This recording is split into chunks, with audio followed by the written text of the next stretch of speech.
I never thought the sound of a simple vibrating phone notification would be the soundtrack to my life's destruction. It was a Tuesday, ordinary, mundane, safe. Or so I thought. I was in the kitchen, chopping vegetables for dinner I was making for Sarah. We'd been married 5 years, together for 8. To everyone else, we were the golden couple. I was the steady, hard-working architect. She, the vibrant, charismatic event planner. We had the perfect house, a dog, and a group of friends that felt more like family. I loved her. With a depth that felt dangerous, a kind of vulnerability I didn't like to acknowledge. I trusted her blindly, and that was my first mistake. Sarah was in the shower. Her phone, usually glued to her hand, was on the kitchen counter. It buzzed. Then it buzzed again. At first, I ignored it. We respected each other's privacy. But the buzzing didn't stop. It was a rapid-fire sequence of vibrations, the kind that usually meant an emergency. Wiping my hands on a towel, I glanced at the screen, just to see if it was her mom or sister. It wasn't. The name on the screen was M. Just a single letter. And the preview message wasn't an emergency. It was 3 words that punched the air right out of my lungs. Miss your taste. I froze. The knife in my hand felt heavy and foreign. My brain tried to perform mental gymnastics, desperate for denial. Maybe M was a female friend. A typo. A joke. But the nausea rising in my throat told me the truth my brain refused to process. The shower water turned off upstairs. Panic set in. I couldn't unlock the phone. Didn't know her passcode anymore. She'd changed it 3 weeks ago, claiming security updates. I just stared at that notification until the screen went black. When Sarah came downstairs, she looked angelic. Her wet hair was wrapped in a towel, her skin glowing. She walked over, kissed my cheek, and immediately swiped her phone off the counter. Work blew up, she said breezily, avoiding eye contact. Just a nightmare with the catering for the Johnson wedding. Is everything okay? I asked, my voice sounding hollow to my own ears. Fine, just stressful, she said, her thumbs flying across the screen. She was smiling. You don't smile like that at a caterer. That dinner was a blur. I watched her. I watched her for the first time in years. I noticed how she angled her phone away from me, how she flinched when I brushed her hand, the way she checked the time every 10 minutes. Doubt is a parasite. It starts small, but it feeds on every silence, every glance, every unanswered question. Later that week, we had a game night with our friends. These were people I'd known since college. Mark, Jenna, Dave, and Lisa. Mark was my best friend, my best man. We were brothers in everything but blood. Sarah was radiant that night, holding court, pouring wine, laughing at Mark's jokes. I sat back, nursing a bourbon, feeling like a ghost in my own home. I watched Mark. He was charismatic, successful, single. He and Sarah had always had this playful dynamic. We all joked about it. Mark's just jealous. He didn't find her first, we'd say. I saw them in the kitchen when they thought no one was looking. It wasn't anything explicit. No kissing. No groping. It was just intimacy. The way he leaned into her space. The way she whispered something that made him smirk. The way his hand lingered on her lower back a second too long before he pulled away as I walked in. Hey man, Mark said, clapping me on the shoulder. You okay? You've been quiet all night. Just tired. I lied. Sarah said you've been stressed at work, he said, looking at me with what I thought was concern. Now I realize it was pity. Or maybe contempt. You should take it easy. Don't bring that stress home, you know? She worries about you. It was masterful. In one sentence, he validated her narrative and made me the problem. I went to bed that night while Sarah stayed up to help clean up with the others. I lay in the dark, listening to the muffled laughter downstairs, a cold knot of dread tightening in my stomach. I realized I didn't just suspect her. I felt like I was losing my grip on reality. At 2 a.m, Sarah slid into bed. She smelled like wine and something else. Cologne. Cedar and spice. My cologne was citrus. Mark's cologne was cedar and spice. I lay there, staring at the ceiling. Tears silently tracking into my ears. I wanted to scream, to shake her awake, but I didn't have proof. Just a text from Em and a smell. If I confronted her, she'd deny it. She'd call me crazy. She'd tell our friends I was losing it. I needed to know, for sure. I needed to see the monster beneath the angel's skin. The next morning, I left for work early, but I didn't go to the office. I parked down the street and watched my own house. At 9:30 a.m., an hour after I supposedly left, a car pulled into my driveway. It was Mark's car. He had a key. I had given him a spare key for emergencies years ago. He let himself in. I sat in my car, my hands gripping the steering wheel so hard my knuckles turned white. The betrayal wasn't just a stab in the back. It was a dissection of my entire life. My wife, my best friend, my home. I didn't storm in. I didn't call the police. I didn't do anything. I just sat there, watching the front door of the house I paid for, imagining what was happening inside. The hardest part isn't the fire itself. It's seeing the people holding the macas are the ones who swore to protect you. I sat in my car for 2 hours. 2 straight hours of a personal, quiet hell. When Mark finally left my house, he looked casual, adjusting his collar as he walked to his car. He looked like a man who had just had a great morning workout. He actually whistled a tune. I drove 3 towns over to a coffee shop and threw up in the bathroom. Then he went to work. I had to maintain the illusion. I knew if I blew up right then, I'd be labeled the abusive, jealous husband before the truth even had a chance to put its shoes on. I knew Sarah. She was a master of narrative. If she even sensed that I knew, she would strike first, and she would strike hard. When I got home that evening, the house was immaculate. Sarah was in the kitchen, cooking. She kissed me hello, and I could taste the lie on her lips. It tasted like ash. "How was your day?" she asked, her voice sweet as honey. "Long," I said. "I saw Mark's car in town." "Did he stop by it?" was a test. A simple, direct test. She didn't even flinch. She was chopping carrots, and the rhythm of the knife on the cutting board didn't break for a second. "Mark? No. I haven't seen him since game night." "Why?" "Just thought I saw his car," I said, walking to the fridge to hide my face, to hide the storm brewing in my eyes. "You're seeing things, baby," she laughed. A light, dismissive laugh. "Mark's at a conference in Chicago. Remember? He told us last night. Gaslighting isn't just lying. It's a complete rewriting of reality until the victim doesn't trust their own eyes, their own memory." Mark wasn't in Chicago. I had just watched him walk out of my front door. But she said it with such unshakable confidence, such casual dismissal, that for a split second, a tiny, insane part of me wondered if I had hallucinated the whole thing. That's when her campaign truly began. Over the next 2 weeks, the entire atmosphere of my life shifted. I became the enemy in my own social circle. I'd walk into a room, and conversations would die instantly. My friends, Jenna, Dave, Lisa Ladd, look at me with these tight, pitying smiles. One night, at a barbecue, Dave pulled me aside. "Alex, man, we need to talk," he said, swirling the beer in his cup. "About what?" I asked, already dreading the answer. "About Sarah.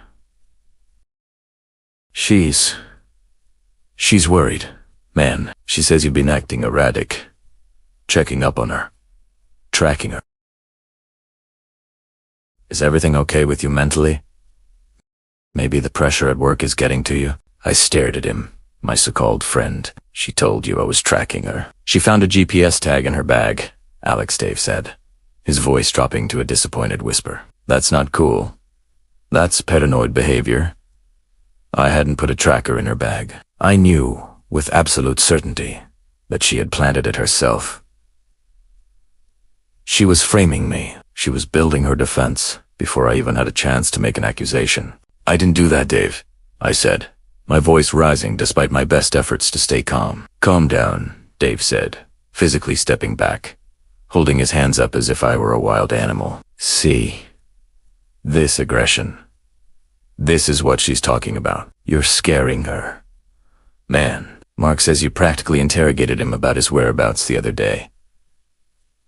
I looked across the yard, and there was the performance. Sarah, sitting on a lawn chair, looking small and fragile, dabbing a tear from her eye, while Jenna rubbed her back comfortingly and standing guard nearby. Mark, looking at me with a stern, protective glare. The hero. They had stolen my reality. They had turned my friends into her personal bodyguards, her witnesses. I realized right then that I couldn't win this with words. If Primera skria mad she's cheating, they would only hear he's crazy.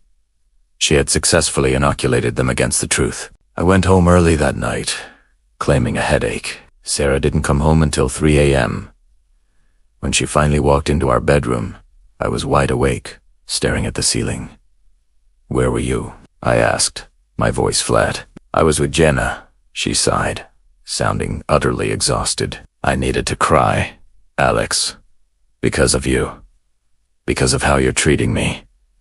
"I'm treating you poorly," I asked quietly, incredulous. "You're suffocating me." She suddenly screamed. It was a performance, designed for an audience. "You don't trust me. You're jealous of Mark.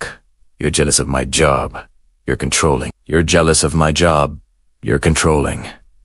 Everyone sees it." She was baiting me. She wanted me to yell, to lose my temper, so she could record it or run to the neighbors with a story. I swallowed the rage.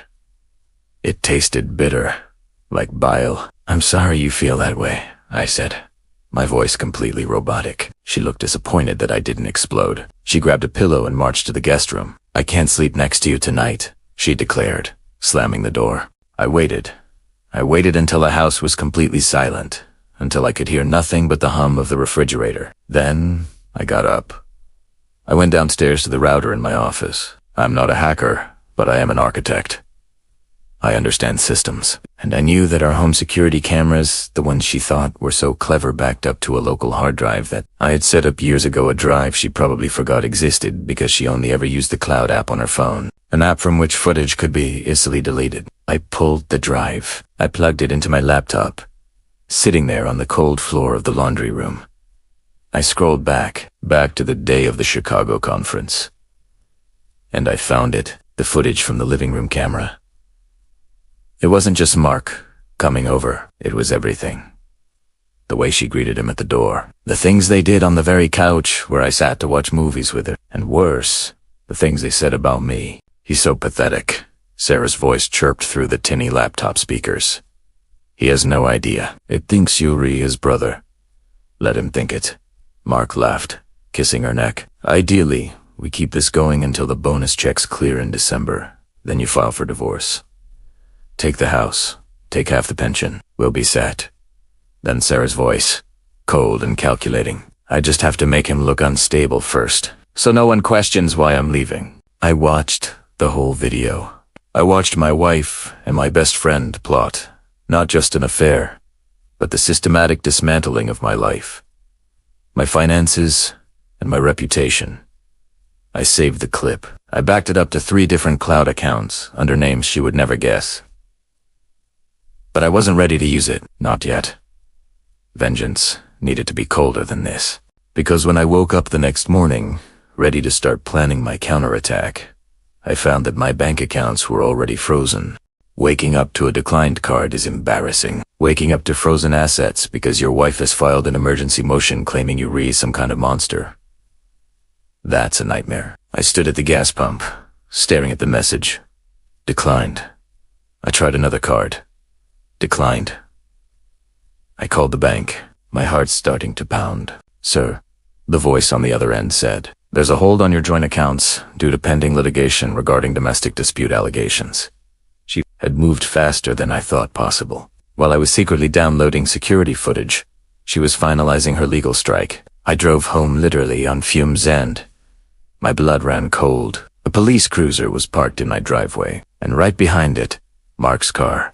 Of course, I got out, my hands trembling, not from fear but from a rage so pure it felt like it could melt steel. Two officers stood on my porch. Sarah was behind them, holding a tissue to her face, a perfect picture of a damsel in distress. And Mark, her supposed friend, was standing right beside her, looking solemn.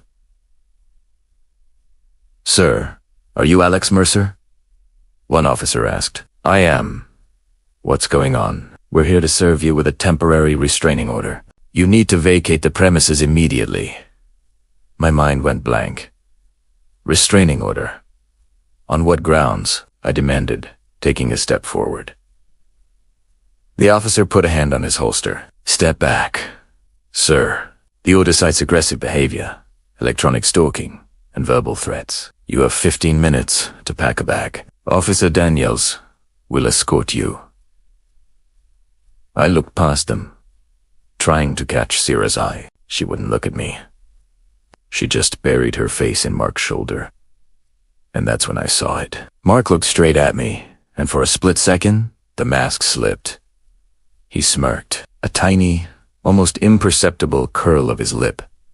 He had won. He was in my house, with my wife, and the law was kicking me out. "This is a lie," I said, my voice steady but loud enough for the whole neighborhood to hear. "She's cheating on me with him. That man right there, they're stealing my house." The officer was completely unimpressed. "Tell it to the judge, sir. Right now, you need to grab your things." Walking into my own house with a police officer shadowing my every move was surreal. I grabbed clothes, my laptop, my lifeline, my passport. As I walked back out onto the lawn, our friends Dave and Jenna were pulling up. They must have been called for moral support. I had to try. "Dave!" "Jenna!" I yelled across the lawn. "She's lying. Ask her about Mark." Dave just shook his head, looking at me with pure disgust. "Jesus, Alex. Just go. Stop making a scene. You need help." Jenna didn't even look at me. She rushed straight to Sarah, wrapping her in a hug. "You're safe now, sweetie. He's leaving." In that moment, I was completely isolated. My money was frozen. My home was gone. My friends looked at me like I was a monster. I was being cast out of the life I had built brick by brick, while the architect of my ruin stood on my porch, playing the victim. I threw my bag into my car. As I backed out of the driveway, I saw Mark put his hand on the small of Sarah's back. It wasn't a comforting gesture. It was an act of ownership. He was claiming his prize. I checked into a cheap motel on the outskirts of town. The room smelled of stale smoke and despair. I used an emergency credit card I had kept hidden, a paranoid habit from my father that I never thought I'd actually need. Sitting on the edge of the bed, the neon sign outside flickering against the wall, my phone started blowing up with texts. Not from friends asking if I was okay. It was the group chat. I had been removed, but not before I saw a final message from Mark. "We were all here for you, Sarah. So sorry it came to this. Alex, if you see this, don't contact any of us." Then the notification. "You have been removed from the group." I was alone. Truly, completely alone. So, I opened my laptop. I pulled up the video file from the security camera I'd hidden, and I watched it again. I heard their voices, clear as day, plotting. Take the house. Take half the pension. They didn't just want to be together. They wanted to destroy me to fund their new life. They wanted to walk over my corpse to get to their paradise.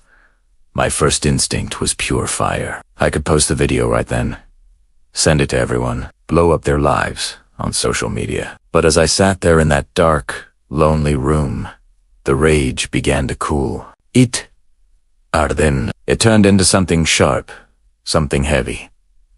If I released the video now, what would happen? They'd say it was doctored.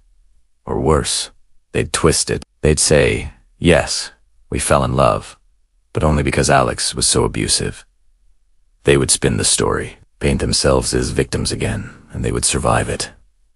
I didn't want them to just survive it. I didn't want a messy breakup. I didn't want a public argument. I wanted total, absolute annihilation of their reputation and their future.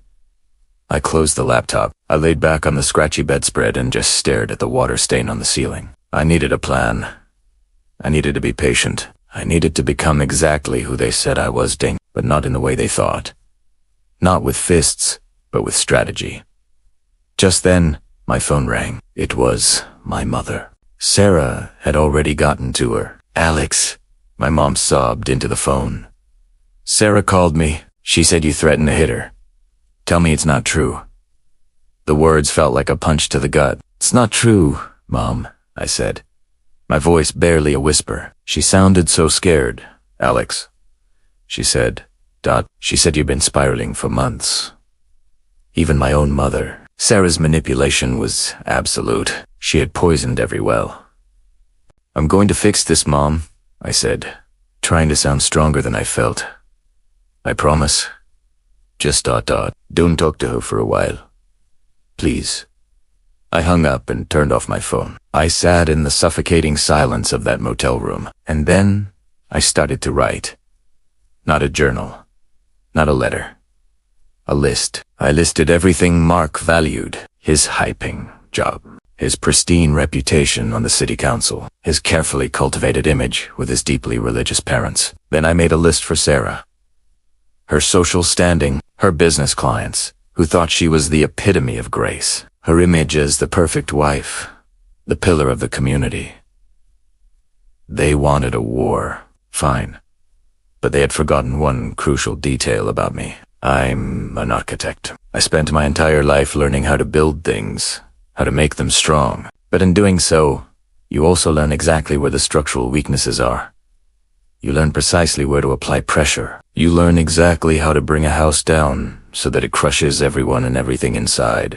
That first week in the motel was a real test of my sanity. I barely ate. I barely slept. I just existed, really, in this weird state of suspended animation. 1 minute, I'd be drowning in grief, and the next, I'd be filled with this cold, calculating fury. My days were spent in libraries and internet cafes, anywhere but my usual spots. I had to become a ghost. I needed them to think I was broken, that I was defeated, that I was gone for good. I started digging. I accessed public records. I dove deep into their finances. And since I knew Marcus Password C used the same stupid variation of his high school mascot for absolutely everything I did, I didn't even have to hack anything. I just logged in. What I found was shocking. Mark wasn't just sleeping with my wife. He was embezzling from his own company. Small amounts, sure, but he'd been doing it for years, enough to be a felony. And Sarah, she'd have been funneling money from our joint savings account into a crypto account I never even knew existed. She'd been at it for 6 months.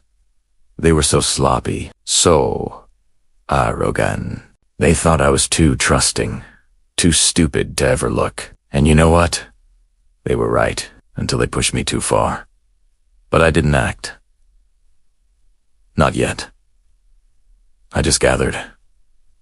I took screenshots. I downloaded files. I built a dossier that was thick with all their digital scenes.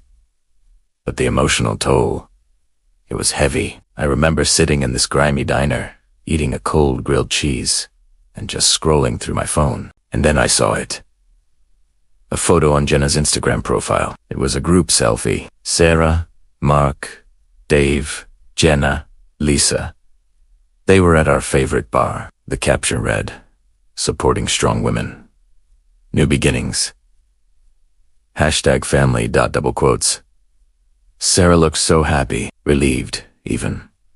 Mark had his arm slung casually over the back of her chair. It was like they had just seamlessly cut me out of the picture and sutured the wound closed, as if I never existed. And that photo broke something inside of me. It killed that last, tiny, lingering bit of hope that maybe, just maybe, this was all a giant misunderstanding. It killed the part of me that just wanted to scream and cry and fall apart. I paid my bill and walked out into the rain. I knew what I had to do. Primera need to re-enter their orbit. But this time it would be on my terms. I hired a lawyer, a real shark named Mr. Henderson. I walked into his office, laid it all out. I told him everything. I even showed him the video from the baby monitor, the one where they plotted to take my pension. Henderson watched the footage, not even flinching. When it was over, he leaned back in his big leather chair and let out a low whistle. "This is nuclear, Alex," he said. We can absolutely crush them in divorce court. You'll keep the house. You'll keep the money. I don't just want the house, Henderson, I told him, my voice flat. I want their lives. He looked at me over the top of his glasses. I'm a divorce lawyer, son, not a hitman. I don't mean physically, I clarified. I mean, I want them to lose everything they care about. I want them to feel the isolation that I feel right now. Can we delay the divorce proceedings? Can we make them think I'm just rolling over? Henderson was quiet for a moment. Then he said, slowly, we can. We can play T. Repentant, husband angle. Make them lower their guard. Do it, I said. The very next day, I sent an email to the entire friend group, not a text message. An email, formal, sad, pathetic. It read, Dear everyone, I've been doing a lot of thinking. I realize now that my stress got the better of me. I don't blame Sarah for needing space, and I don't blame you guys for protecting her. I'm going to get therapy. I just want Sarah to be happy. If that means divorce, I won't fight it. I just want peace. I hit send. It was the hardest lie I had ever told in my life. It made me sound so weak, so defeated. But it worked. With the no words, the responses started trickling in. Dave wrote, Glad to hear you're getting help, man. Takes a big man to admit it. Jenna sent, We just want what's best for both of you. Take care of yourself. And then, finally, an email from Sarah. Thank you, Alex. That means a lot. Let's keep this amicable. I'll have Mark. I'll have my lawyer send over the papers. We can do this quickly. She slipped. I'll have Mark. She was so comfortable, so sure of herself. She almost admitted he was running the whole show. I replied simply, Whatever you need, primero wa. Isebaikin. They thought I was the broken dog, rolling over to show its belly. They had no idea I was the wolf, just waiting for them to get close enough to the throat. 2 days later, I received an invitation. It was cruel, really, a closure dinner at Dave's house. They wanted to clear the air so the friend group wouldn't be awkward moving forward. What they really wanted was for me to bless their new arrangement in person. They wanted me to absolve them of their guilt so they could start dating openly without any drama. I accepted. That night, I shaved. I put on my best suit. I looked at myself in the mirror. The man looking back at me wasn't the old Alex, the one who cooked dinner and flipped phones for a living. This man was cold. His eyes were dead. I drove to Dave's house. I saw Mark's car parked right next to Sarah's. I took a deep breath. The dossier was safe in the trunk of my car, but I wasn't going to use it tonight. Tonight was just for reconnaissance. Tonight was for planting the first seeds of their destruction. I walked up the path and I could hear them all laughing inside. I rang the doorbell. The laughter stopped instantly. Dave opened the door. Alex. Hey, you look. ... Good, I feel better. I lied. Thanks for having me. I walked into the living room.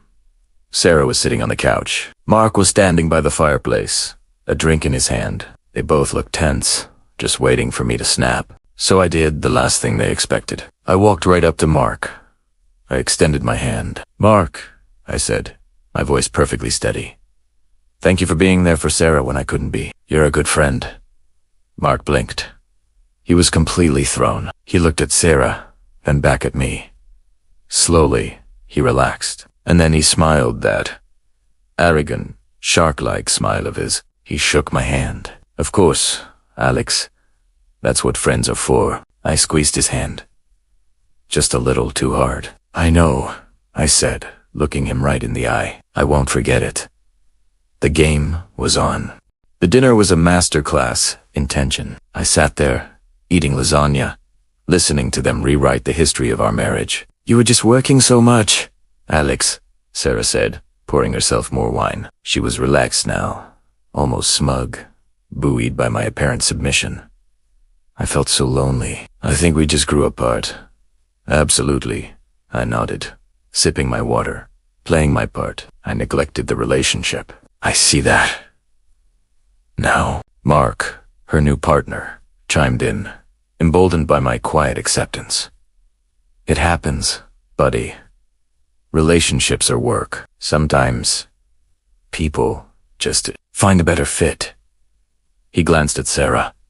The sheer audacity of it was breathtaking. He was practically announcing their affair to my face, but disguising it as some kind of friendly advice. And our so-called friends, Dave, Jenna, Lee Sauvé, just ate it up. They looked so relieved they didn't have to choose sides anymore. The uncomfortable reality of betrayal had been smoothed over into a much more palatable story of growing apart. They thought they could keep both of us, but under the table, my phone was recording every single word, every contradiction, every lie. During a lulling conversation, I decided it was time to plant the first seed. So, Mark, I said, as casually as I could, how's the firm?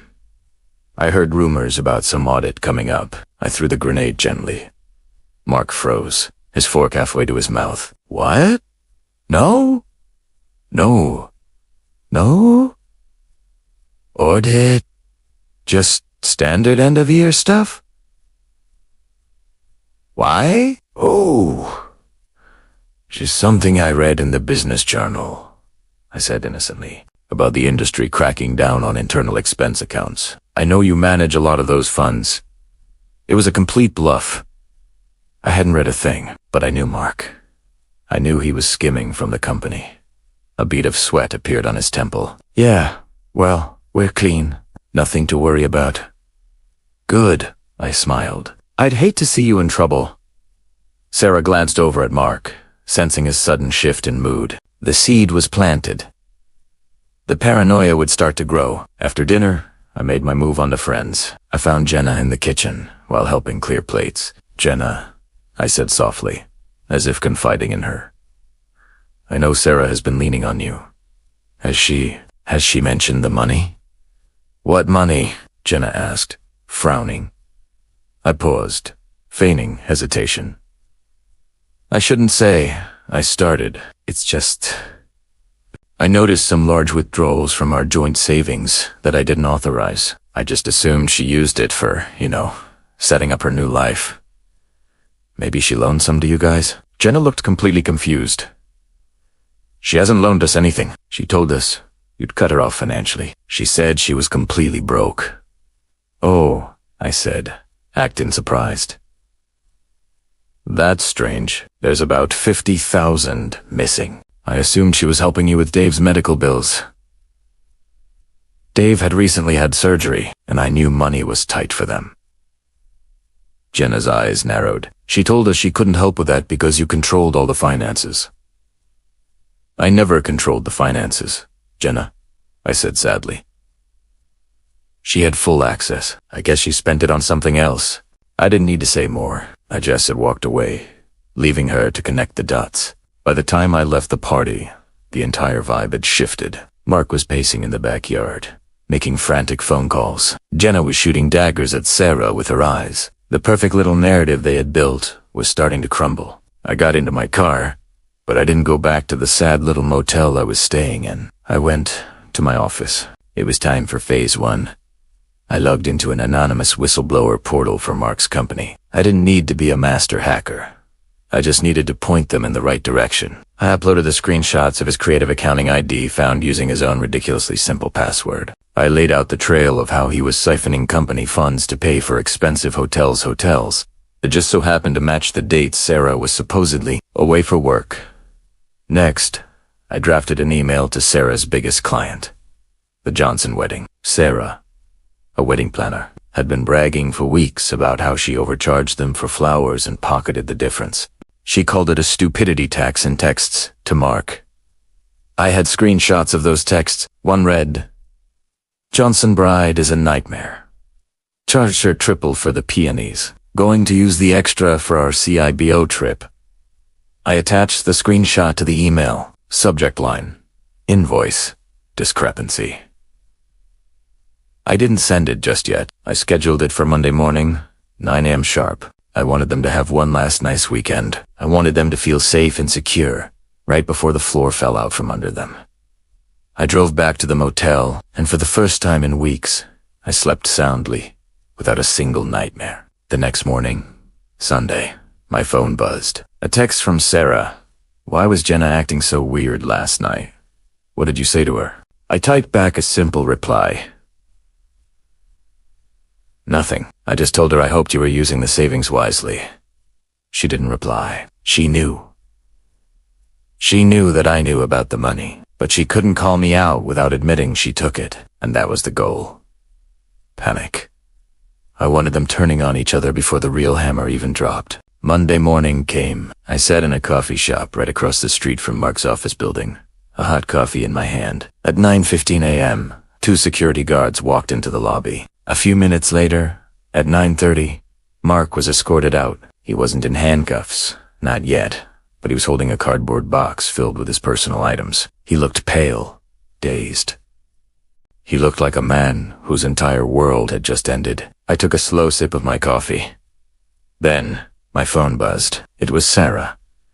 A single text, all in caps. What did you do? The Johnson bride had clearly received her 9 a.m. email. The symphony of destruction was just beginning. Chaos isn't a ladder. It's a row of dominoes. All you need to do is find the first one, give it a gentle push, and watch the whole twisted pattern reveal itself. And my first domino was Mark. He was suspended, pending an investigation into some very creative accounting at his firm. The second domino was Sarah. Her latest high-profile client, the Johnson bride, had not only fired her but also taken to every local social media group to paint a picture of her. The words were brutal, unethical, thief, scammer. Sarah's career as an event planner, a business built entirely on trust, just vanished into thin air by Monday afternoon. Meanwhile, I was sitting in my lawyer's office, staring at a temporary restraining order they'd slapped me with. We can get this dropped now, Henderson, my lawyer, said calmly. With the evidence of their financial misconduct, their credibility is completely shot. But Alex, are you sure you want to go through with the ... public release? I shook my head. Not yet. Let them simmer a bit longer. I needed a place to stay. A base of operations that wasn't some depressing motel room. I ended up crashing with an old college friend, someone completely outside that toxic circle of so-called friends. Tuesday was pure silence. Not a single text from the group. I could almost picture them circling the wagons, reinforcing their story, painting me as the villain. Then, Wednesday night, my phone rang. It was Dave. Alex. He sounded exhausted, defeated. What is going on? Sarah is at a house. She's hysterical. She says you hacked her emails. She says you framed Mark.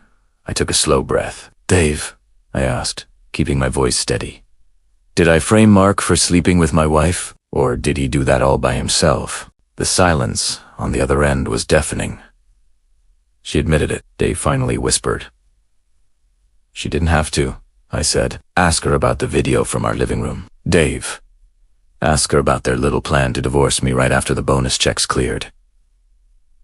What video? He asked, his voice trembling. Just Oscar and Oyonga.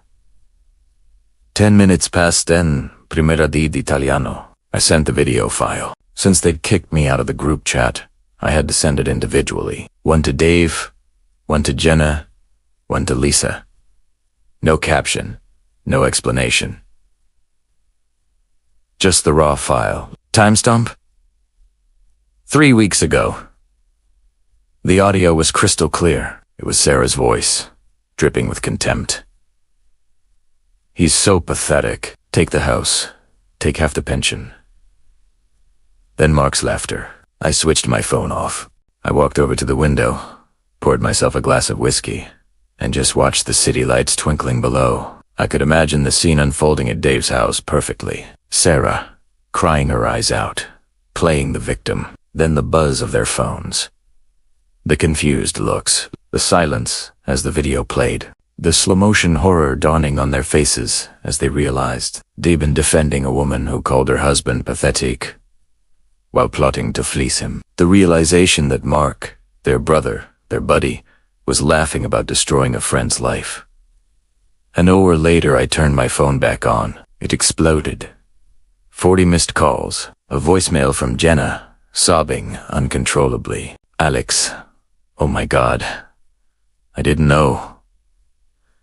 I'm so sorry. She told us you were hitting her. She lied about everything. Please, just call me. Then a text from Mark. Just 2 words. You're dead. A direct threat. Perfect. More ammunition for my lawyers. And then there was Sarah. A long, desperate stream of texts. Please let me explain. It was just talk. We were drunk. I love you. I love you. The sheer audacity of it made me laugh out loud in that empty apartment.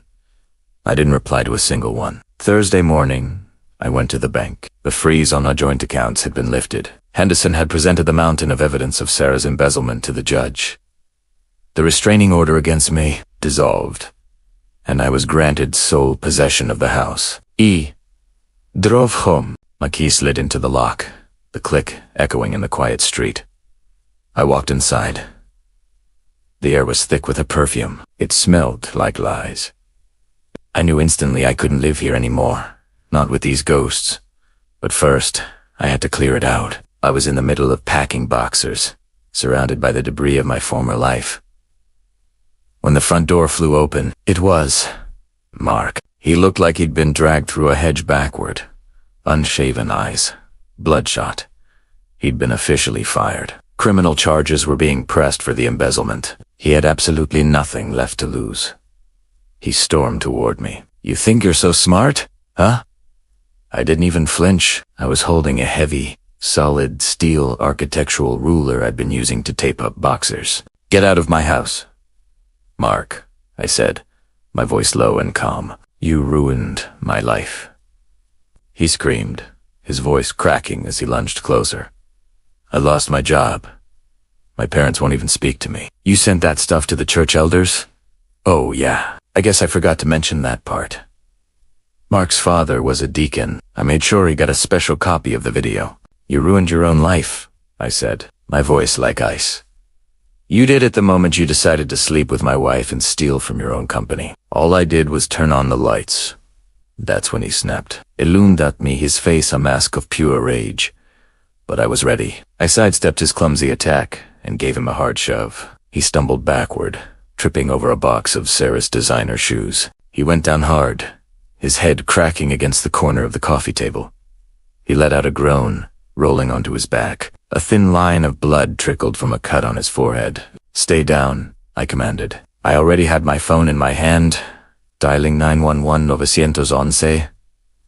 What is your emergency? There is an intruder in my home. Attacked me. I'm at... ... Mark's eyes went wide with fear as he looked up at me from the floor. He finally understood. The narrative had shifted again. He wasn't the wronged lover anymore. He was the violent home intruder. Alex, don't, he pleaded, his voice a pathetic whisper. Save it for the cops, I said, as the first wail of sirens cut through the air, growing closer and closer. Mark was toast.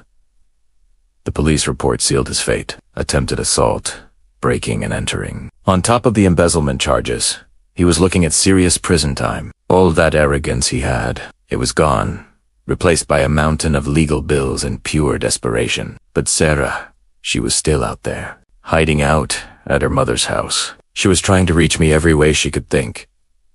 Emails, LinkedIn messages, even notes on Venmo payments. Alex, please, we can fix this. I made a mistake. Mark manipulated me.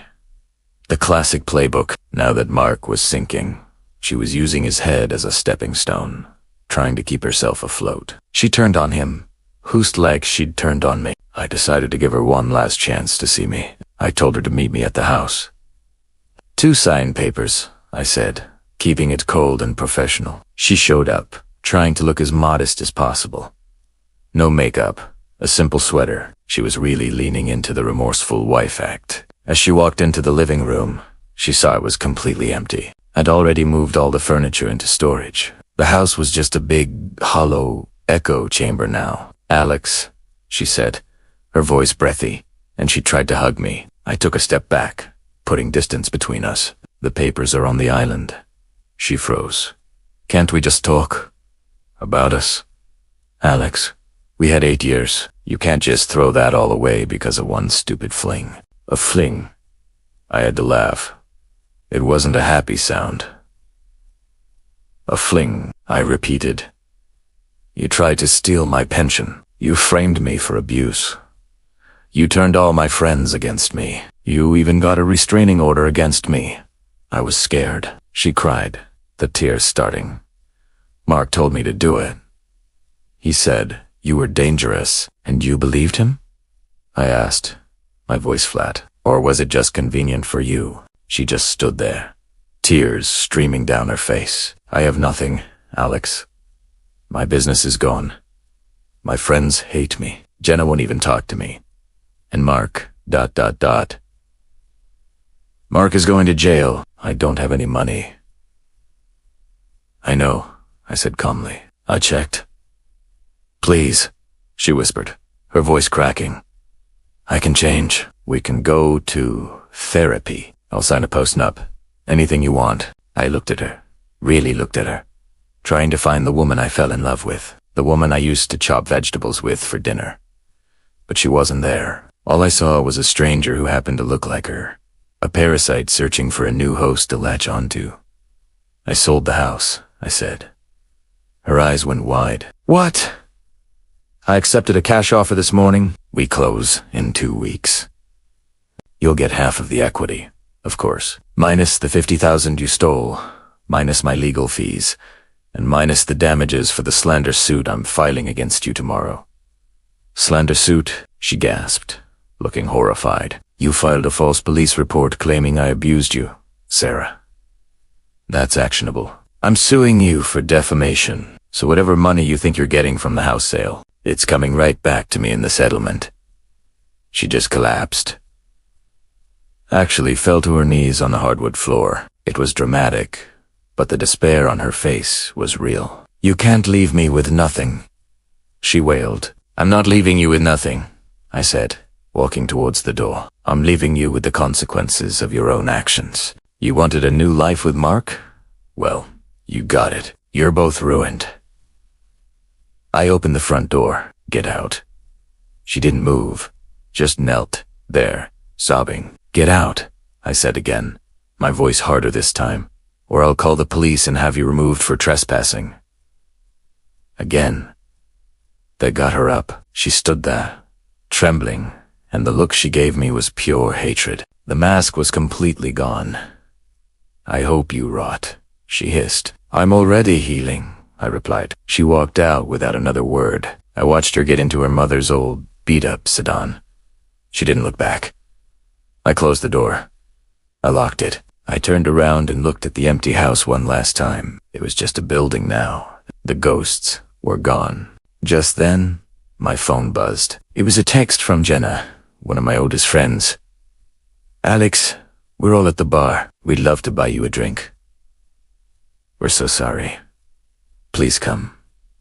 My old friends. The same people who believed I was a monster because it was easier for them than asking a few simple questions. Now they wanted absolution. They wanted me to come back so they could feel like they were good people again. I typed out a reply. No thanks. Then I blocked her number. I blocked Dave. I blocked Lisa. I didn't need friends who required a mountain of evidence just to treat me with basic human respect. I walked out the back door and into the garden. The sun was setting, painting the sky in shades of orange and purple. It was quiet, and for the first time in months, that silence didn't feel lonely. It felt peaceful. It felt like freedom. 6 months later, I was sitting on a balcony overlooking the ocean in a different city. I had taken a job transfer, a fresh start. The architectural firm in Seattle needed a senior lead, and he took Italiano. The divorce had been finalized last week. Sarah settled out of court on the defamation suit. She walked away with almost nothing. Last primera IARAD. She was working as a receptionist at a dental office, living in a studio apartment. She had tried to reach out a few times, usually when she was drunk, but my number had changed. Mark was serving 2 years for embezzlement. His family had disowned him. He sent me a letter from prison once, apologizing. I burned it without reading it. I took a sip of my coffee and looked at the woman sitting across from me. Her name was Elena. We had been dating for 2 months. We met at a bookstore. She was kind. She was direct. "You're quiet today," Elena said, smiling. "Just thinking," I said. "About the past." "No," I said. And I realized it was true. About the future. I had spent so much energy on revenge, and it was sweet. I won't lie, watching their world crumble was satisfying. It felt like justice, but the real victory wasn't seeing them fail. The real victory was realized when I stopped caring about them at all. The indifference, that was the true finish line. When I was in the thick of it, I thought my life was over. I thought I had lost everything, but I realized that I had been holding on to things that were already rotten. The house was built on sand. The friendships were hollow. The marriage was a lie. By burning it down, I hadn't destroyed my life. I had cleared the lot so I could build something real. I leaned back in my chair, feeling the cool ocean breeze. Trust is fragile. It's expensive. I don't give it away freely anymore. But I also didn't let them turn me into a bitter man. I refused to let their betrayal define my capacity to love. That would have been their final victory, and I wasn't going to give it to them. I looked at Elena. "Do you want to go for a walk?" "I'd love to," she said. We walked out of the apartment, leaving my phone on the table. Here's the moral of the story. Revenge isn't always about shouting or violence. Sometimes, the most brutal revenge is simply holding a mirror up to people and letting them destroy themselves with their own reflection. But remember, vengeance keeps you tied to the past. True freedom comes when you no longer care enough to hate them. Respect yourself enough to walk away from anyone who requires you to prove your worth. Now I have a question for you all. If your entire friend group sided with your cheating partner without asking for your side of the story, would you forgive them after the truth came out, or would you cut them off forever like I did? Let me know in the comments. Thanks for watching, and I'll see you in the next one.